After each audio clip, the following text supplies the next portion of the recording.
Abrimos nossa noite refletindo sobre a coesão do Evangelho. Para isso, convidamos o amigo Diego Bittencourt. Diego é formado em Teologia, MBA em Liderança e Gestão de Pessoas e doutorando em Teologia Missional.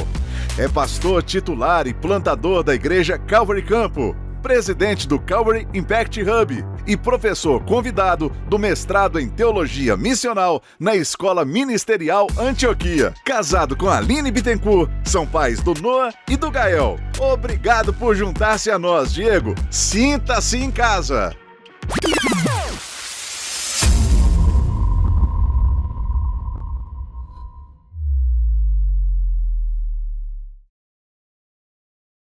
Uma boa noite. Que a graça de Jesus Cristo seja com você, com sua vida e com sua casa, amém? Meus irmãos, eu me sinto muito em casa, embora talvez alguns de vocês não me conheçam.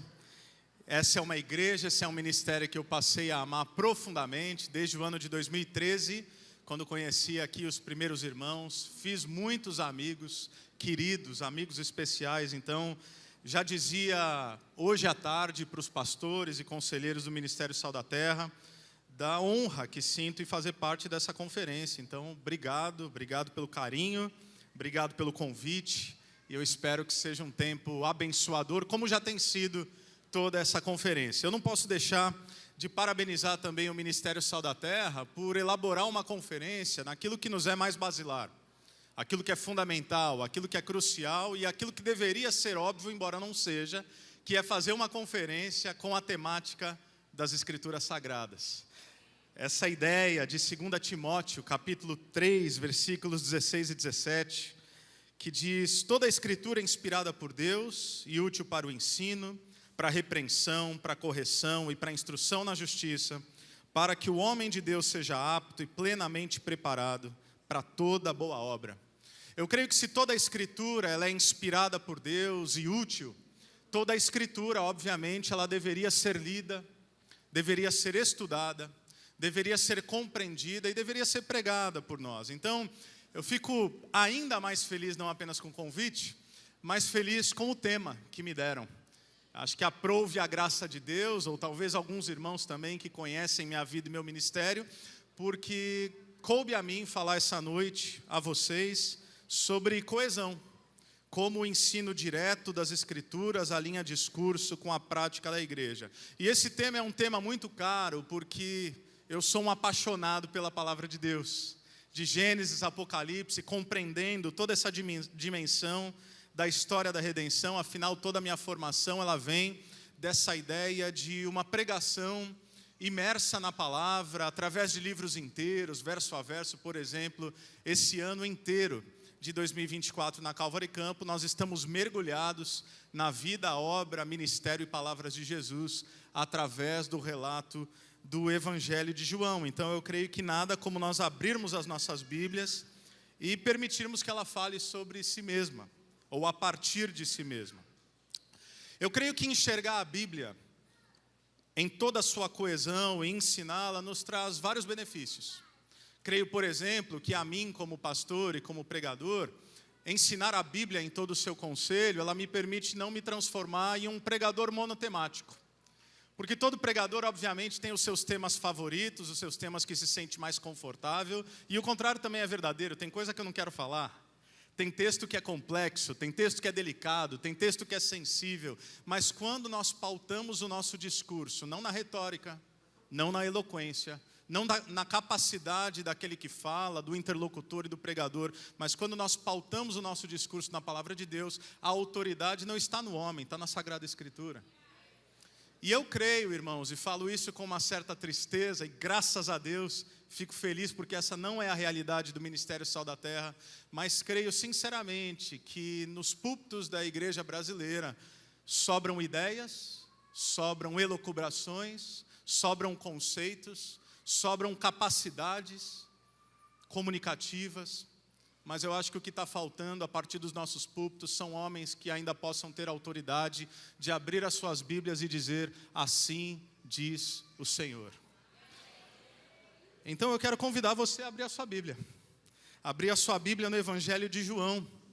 Porque ao nós pensarmos sobre esse aspecto, da coesão bíblica, creio que vários textos nos são possíveis, mas esse texto de João, capítulo 1, a partir do versículo 19, nos ajuda a compreender essa que alguns já chamaram de grande história. Enquanto você chega lá, João 1, 19, o que é a narrativa bíblica? O que é o drama das Escrituras? É uma única grande história. A Bíblia não é um compilado de conceitos morais, de ensinamentos meramente de princípios. A Bíblia não é um conjunto e uma miscelânea de insights, onde nós carregamos para nossa mente e nosso coração aquilo que nos cabe e aquilo que não nos agrada nós deixamos de lado. A Bíblia é uma grande história. E que história é essa? A história de um Deus que resolve revelar-se à humanidade. Um Deus que cria todas as coisas e, como diz no relato do Gênesis 1, Deus viu que era bom. Mas essa história ela é maculada porque o primeiro casal, nossos primeiros pais, Adão e Eva, eles convidam o pecado para entrar ao mundo.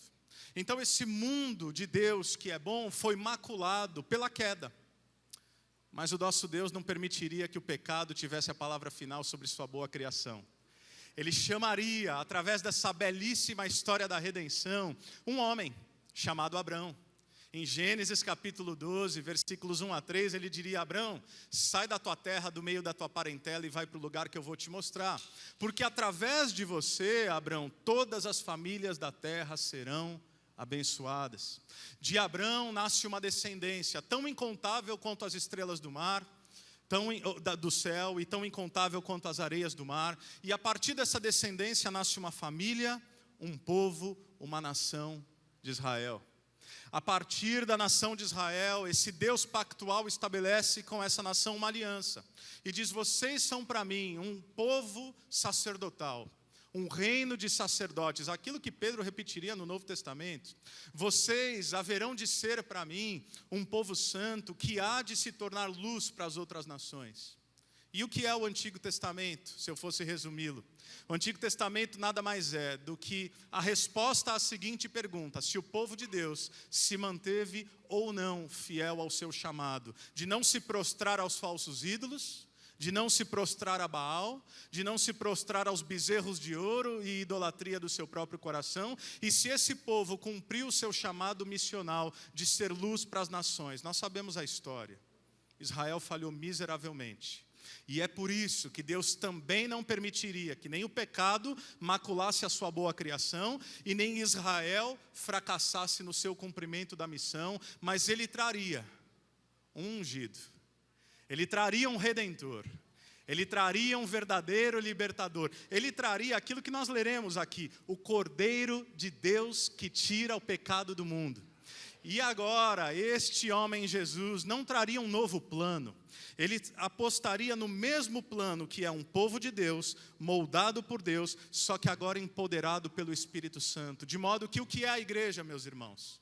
A igreja é esse povo que há de ser vitorioso naquilo que Israel fracassou. Porque diferente da lei, agora nós caminhamos a partir de uma nova aliança.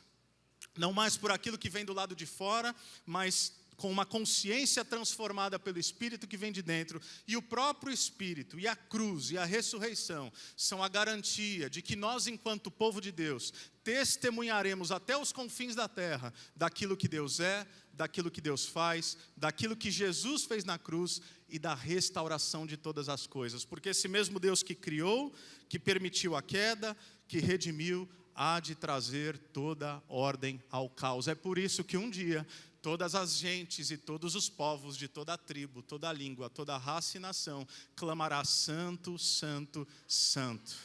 E nós estaremos lá.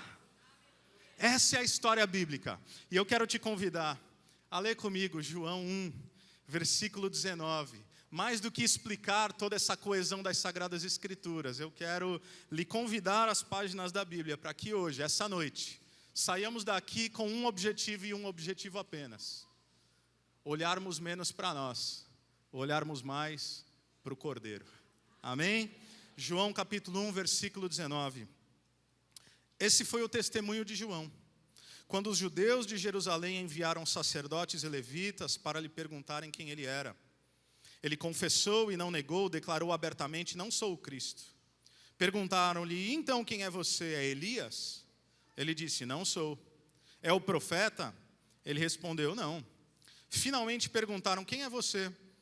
Dê-nos uma resposta para que a levemos àqueles que nos enviaram. Que diz você acerca de si próprio? João respondeu com as palavras do profeta Isaías: eu sou a voz do que clama no deserto. Façam um caminho reto para o Senhor. Alguns fariseus que tinham sido enviados interrogaram-no: então, por que você batiza, se não é o Cristo, nem Elias, nem o profeta? Respondeu João: eu batizo com água, mas entre vocês está alguém que vocês não conhecem. Ele é aquele que vem depois de mim, cujas correias das sandálias não sou digno de desamarrar. Tudo isso aconteceu em Betânia, do outro lado do Jordão, onde João estava batizando. No dia seguinte, versículo 29, João viu Jesus aproximando-se e disse: vejam, é o Cordeiro de Deus que tira o pecado do mundo. Amém? Quem é Jesus para você? Como você elaboraria uma resposta adequada? Como é que você haveria de compartilhar caso alguém lhe perguntasse: quem é Jesus? Quem é esse em quem você crê? Várias respostas já foram dadas. E essa pergunta é uma pergunta importantíssima, porque a resposta a essa pergunta, quem é Jesus, vai definir profundamente a maneira como você se relaciona com Ele. Para alguns, Jesus foi um profeta. Aliás, você não precisa ser cristão para achar que Jesus foi um profeta, basta ser um muçulmano. Os muçulmanos creem que Jesus foi um profeta. Há aqueles que creem que Jesus foi um bom mestre judaico, foi um rabino. Aliás, você também não precisa ser cristão para achar que Jesus foi um rabino, basta ser um judeu. Há aqueles um pouco mais espiritualizados que vão dizer: não, Jesus foi uma alma iluminada. Jesus foi uma pessoa boa que passou por essa terra e nos deu vários ensinamentos adequados. Ele era uma boa pessoa. O problema disso é que o reverendo Timothy Keller, recém-falecido, disse que nós não crucificamos boas pessoas, nós crucificamos ameaças. Há aqueles que são mais hostis ao Evangelho e simplesmente dizem que Jesus foi uma grande fraude, que ele não era quem ele disse que era. Jesus, em um determinado momento do seu ministério, ele pergunta aos discípulos: quem as multidões dizem que eu sou? E não satisfeito com a resposta, porque essa resposta precisa vir não apenas de terceiros, e não apenas das multidões, mas Jesus olha para os seus discípulos, isto é, ele olha para mim e para você, e ele pergunta: quem vocês dizem que eu sou? E aí você conhece a história. Pedro, tomado por uma consciência do Espírito Santo, diz: tu és o Cristo, o Filho do Deus vivo. Muito bom, Pedro. Não foi carne ou sangue que te revelou. Então, para Pedro, Jesus é o Cristo, e essa resposta está correta. Mas para João Batista, ele escolhe uma outra nomenclatura. Para João Batista, Jesus é o Cordeiro de Deus que tira o pecado do mundo. E essa, meus irmãos, sobretudo numa sexta-feira como hoje, numa sexta-feira santa, é sem dúvida alguma uma das declarações, se não a declaração mais contundente e mais importante de todo o Novo Testamento, a identificação de que Jesus é o Cordeiro de Deus que tira o pecado do mundo. João, o evangelista, já havia dito que ele é o Logos, que ele é o Criador pré-existente, que o Logos tornou-se carne, isto é, o Verbo encarnou, aquele que era apenas uma conceituação metafísica, ilusória para os gregos e para a sabedoria e filosofia grega. O Logos se tornou sarx, isso é, o Verbo se tornou carne. E o Verbo habitou entre nós. E nós vimos a sua glória, glória como de um unigênito. Agora João, depois de ter articulado teologicamente quem é Jesus, ele nos leva ao testemunho desse outro João, João Batista.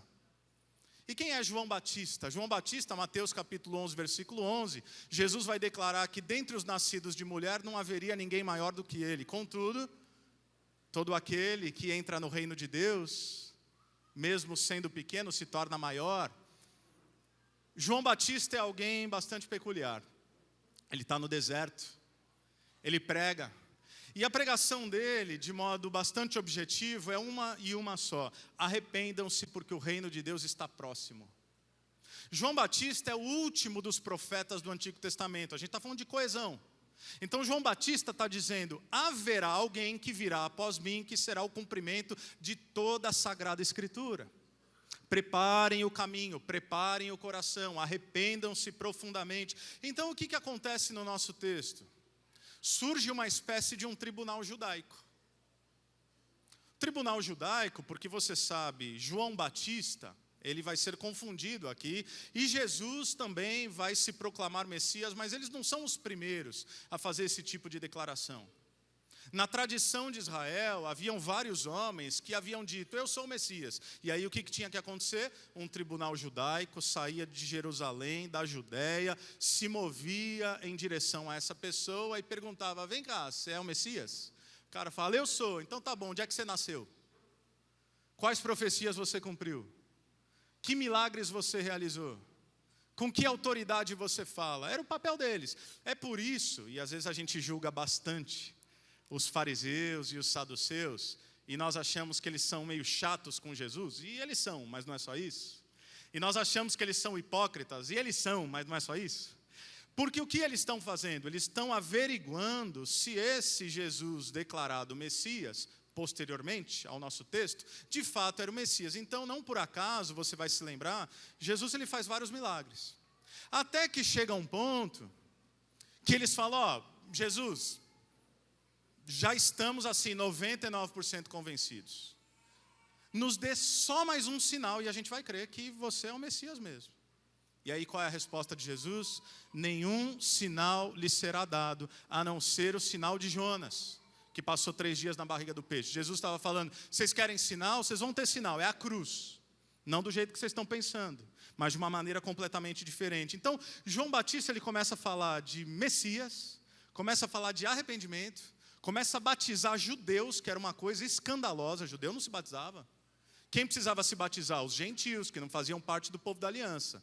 O judeu, quando se batiza, ele está reconhecendo escandalosamente que ele precisa tanto de Deus quanto um pagão. E João Batista faz isso. Então, essa turma chega e fala assim, quem é você? E aí é interessante. O nosso texto vai dizer no versículo 20, ele confessou e não negou, declarou abertamente, não sou o Cristo. Então logo de cara, eu sei que vocês estão pensando, não sou eu não.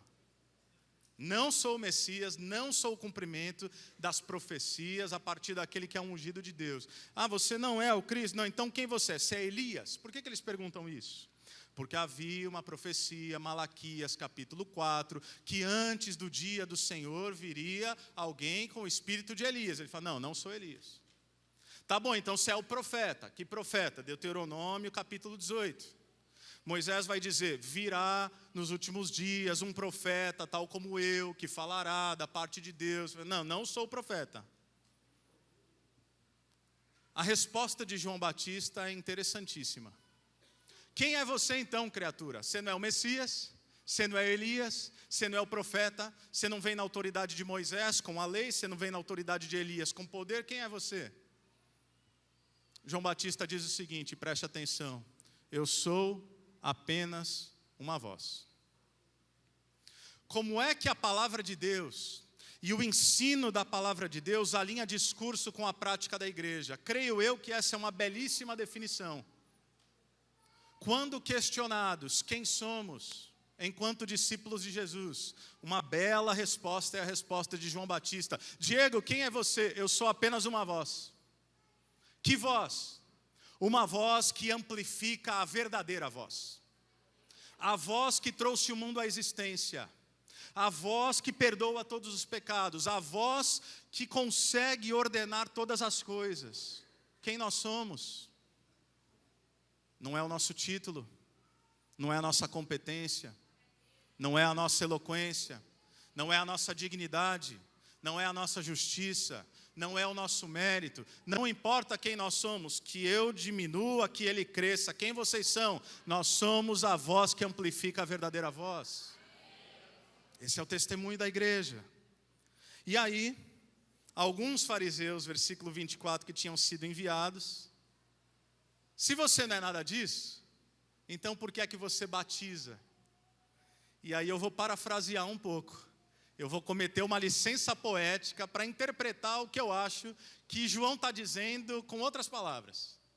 Ô João, você não é o Messias, você não é o Moisés, você não é o Elias, por que você está batizando a turma? Aí nesse momento, a Bíblia não diz, tá? Mas nesse momento, João Batista dá um sorriso de canto de boca. E ele fala assim, entendi. Vocês estão impressionados porque eu estou botando gente na água? É isso que está chamando a atenção de vocês?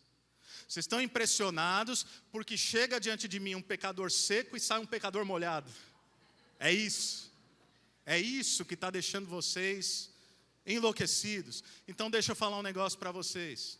Enquanto eu coloco um pecador seco na água e ele sai molhado, enquanto eu coloco ele imerso num rio, ou enfim, seja lá como é que a gente faz batismo, que eu também não quero entrar nessa bola dividida, porque tem isso, né? Ou é água no sujeito ou o sujeito na água, mas está tudo certo também. Se vocês estão impressionados com eu colocar pessoas na água, vocês não têm ideia daquele que virá depois de mim. Porque quando ele vier, ele vai mergulhar toda a carne, ele vai mergulhar homens e mulheres e gente de todo tipo, de toda raça, e de toda tribo, e toda língua e nação, ele vai mergulhar, encharcar, imergir no Espírito Santo de Deus. E aí, meus irmãos, João Batista dizendo, e aí vocês não têm ideia do que vai acontecer, porque isso é Joel que foi falado aqui essa manhã, que vai ser cumprido em Atos capítulo 2, quando Jesus ele diz o seguinte, olha, o reino de Deus está diante de vocês. E aí os discípulos não entendem muito o que está acontecendo. Lembra, eles têm mente judaica, pensando no Antigo Testamento, vendo o Cristo ressurreto, aquele que venceu o último dos inimigos, que é a morte, dizendo que o reino de Deus está diante deles. O que os discípulos perguntam? É agora que vais restaurar o reino, presta atenção, a Israel? É agora que o Senhor vai resolver os nossos problemas? Porque esse é o tipo de Deus que a gente quer.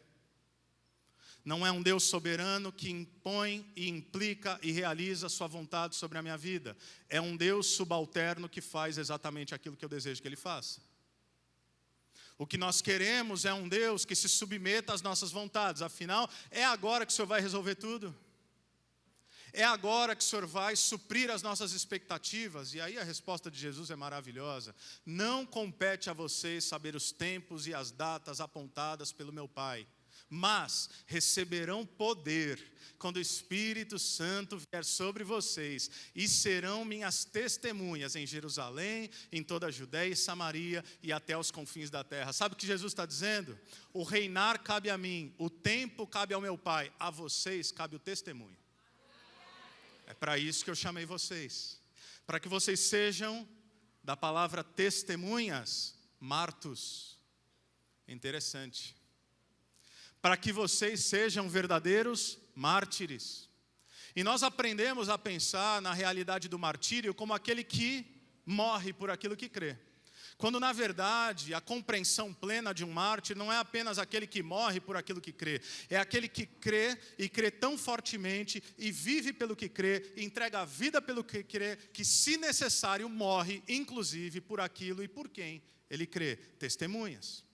Testemunho não é algo que a gente faz, testemunha é algo que a gente se torna pelo poder do Espírito Santo de Deus. Então os fariseus vão embora, porque a resposta que João Batista deu não era muito a resposta que eles queriam. Mas olha comigo o versículo 29. No dia seguinte, eu acho da ironia de Deus aqui maravilhoso, porque não é para os poderosos, eles estão ali. João Batista não revela. No dia seguinte, pensa comigo, João Batista está por dias, por semanas, por meses, dizendo, ele está vindo, ele está vindo, ele está vindo, ele está vindo. Os caras vêm, perguntam quem é João Batista, de quem que ele fala, eles vão embora. No dia seguinte, ele está vindo, é ele. É ele. Eis o Cordeiro de Deus que tira o pecado do mundo. Agora deixa eu te falar uma coisa. Por muito tempo eu pensei que essa era uma declaração que geraria êxtase nos ouvintes. Não é. Essa é uma declaração que gera um anticlímax no ouvido de qualquer judeu. Porque o que eles queriam ouvir é, vejam, eis o seu rei. Vejam, eis o seu libertador. Vejam, eis aquele que vai destronar Roma. Vejam, eis aquele que vai restaurar a glória a Israel. Mas João abre a boca e ele articula um pensamento que é antigo, mas é novo e geraria profunda dificuldade na mente dos judeus, que é: vejam, ele é o Cordeiro. E aí os judeus diriam: peraí, Cordeiro? Você não quis dizer leão? Cordeiro mesmo? A gente não quer cordeiro. Cordeiro é impotente. Cordeiro é frágil. Cordeiro é dependente.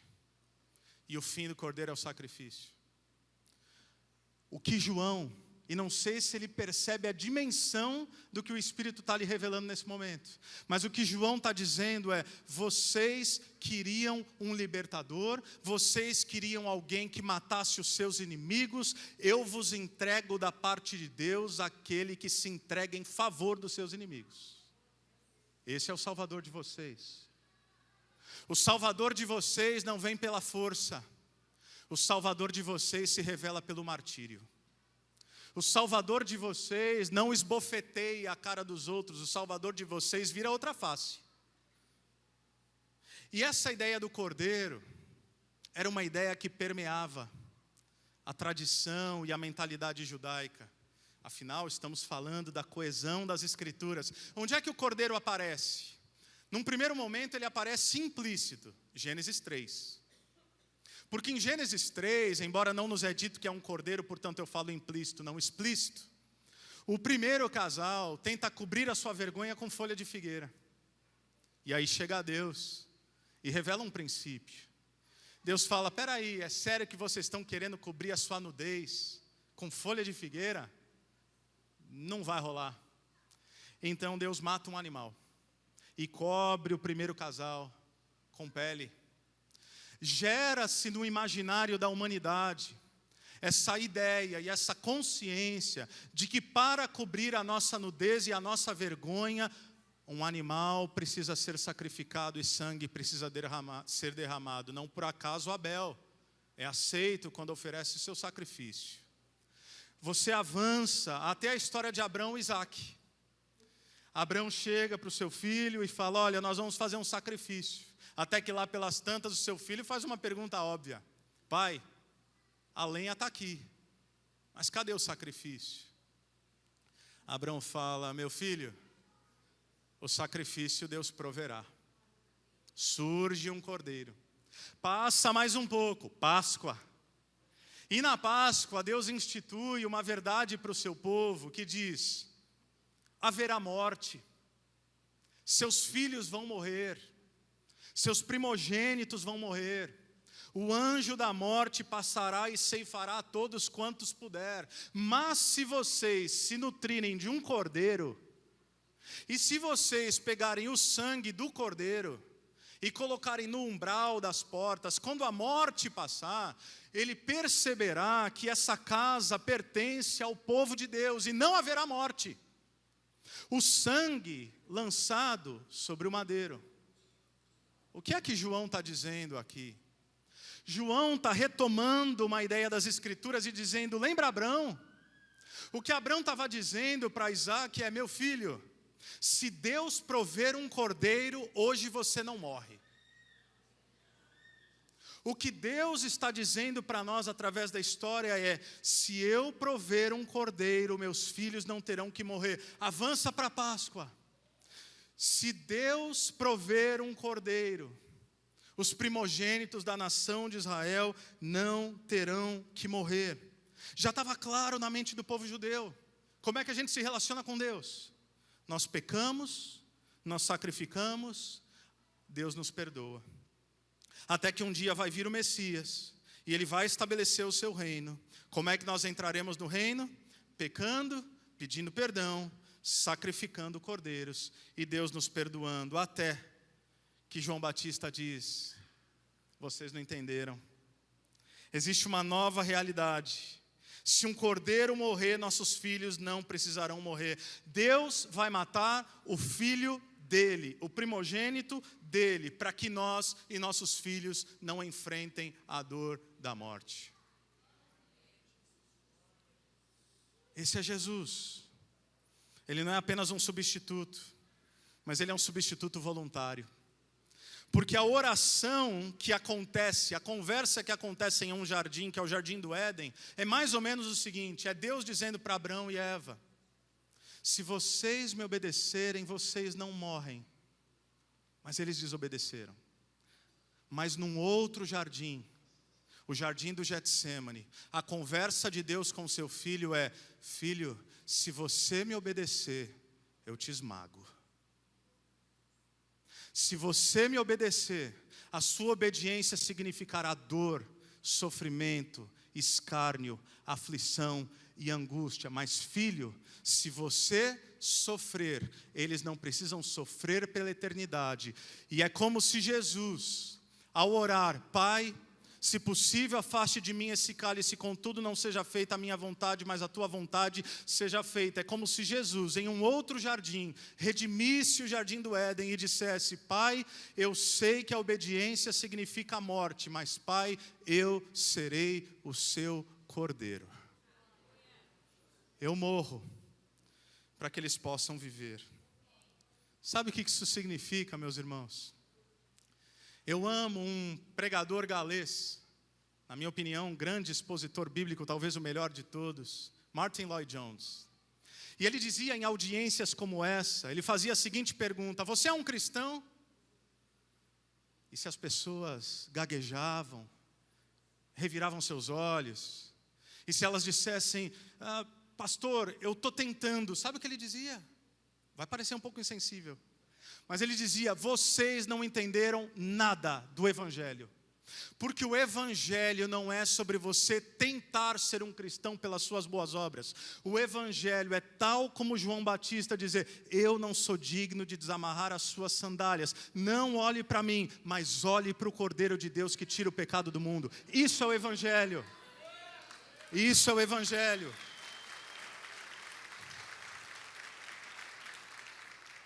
Não é o que nós fazemos, é o que Jesus fez. Não é o nosso mérito, é o mérito de Cristo. Não é a nossa vitória, é a vitória do Cordeiro que foi morto, mas que vive e vive para todo sempre. O mesmo Cordeiro que lá no Apocalipse, uma única grande história, quando João, o mesmo autor do Evangelho de João, chora perguntando: quem é digno de abrir os selos? Quem é digno de revelar o princípio da história? E ele ouve o rugido de um leão, mas quando ele olha, ele vê um cordeiro. Ele ouve um rugido, mas quando ele olha, ele vê um cordeiro que foi morto. E os céus declaram: esse é o cordeiro que foi morto, e ele é digno. Ele vai levar a história até o final. Ele vai cumprir todas as coisas, porque ele é o Cordeiro de Deus que tira o pecado do mundo. Encerro com uma história. Encerro com a história de irmãos moravianos. Um movimento de oração que perdurou por cerca de um século. 2 jovens de cerca de 20 anos de idade ouviram de uma ilha onde um homem ateu tinha cerca de 3.000 escravos. Jamais haviam ouvido falar do Evangelho de Jesus Cristo. Esses 2 jovens têm uma ideia, eles se perguntam: e se fôssemos lá proclamar o Evangelho? E eles conseguem fazer um contato com esse homem e perguntam: nós somos missionários, será que nós poderíamos ir aí falar de Jesus Cristo para os seus escravos? Aquele homem de coração endurecido declara: eu não acredito em Deus, eu não acredito em Jesus Cristo. E nunca nenhum cristão pisou nessas terras enquanto eu estiver aqui, não pisará. E eles voltam a orar, porque seu coração queimava por aqueles 3.000 homens e mulheres que talvez jamais ouviriam a boa notícia, o Evangelho. E eles têm uma ideia. Eles comunicam-se novamente com aquele homem e perguntam: e se nós nos vendêssemos a você como escravos? Para o resto da nossa vida, você nos deixaria ir? E ele disse: deixaria, mas eu não pago nem a passagem de vocês para chegar. E é dito que esses dois jovens, de 20 anos de idade, fruto de oração e convicção, se colocam dentro de um navio, o cais está lotado, as famílias estão enlutadas, as famílias estão chorando, afinal são jovens que talvez nunca mais seriam vistos na sua vida e seriam escravizados por toda a sua existência. Diante de choro, diante de lágrima, aqueles dois jovens, conforme o navio se afasta, levantam suas mãos e dizem: que o Cordeiro que foi morto receba através das nossas vidas a recompensa pelo seu sacrifício. O que significa olhar para a palavra de Deus e para essa grande e bela história? Qual é a aplicação na vida de igreja? Testemunho. Quem nós somos? Nós somos a voz que amplifica a voz. Quem nós somos? Nós somos aqueles que não são salvos pelas nossas obras e por aquilo que fazemos, mas nós somos aqueles que conclamam o mundo a olhar para o Cordeiro de Deus, que tira o pecado do mundo. Que Deus te abençoe.